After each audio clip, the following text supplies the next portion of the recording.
Viral ngayon ang picture na ito ng rampa sa isang bagong istasyon ng EDSA Busway sa Philam, Quezon City. Puna ng mga netizen, matarik at delikado para sa mga PWD. Ano sir, tingin mo, kaya yan?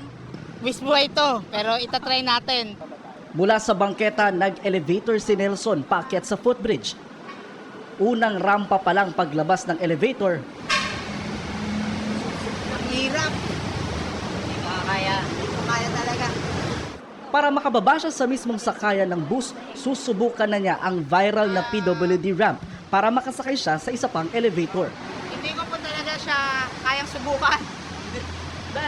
Dahil napakatarik po niya. Kapag dumire-diretso ako doon, may bakal nga, baka doon ako sumuot sa bakal.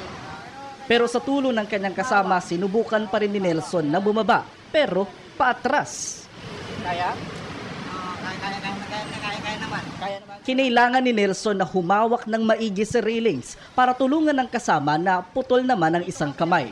Mahirap talaga. Hindi siya kaya talaga kahit na professional na gumagamit ka pa ng wheelchair. Talagang madulas, matarik. Hindi siya standard talaga. Ano sir na nag-assist? Mahirapan ba kayo? Medyo mahirap talaga medyo. Dahil nakitang delikado, si Nelson hindi raw sasakay ng EDSA carousel bus kung ganito ang istasyon. Panawagan niya sa gobyerno, Sana po, pagka gagawa po sila ng ganito, ikokonsulta muna po sa amin. Kasi kami po yung gumagamit nito.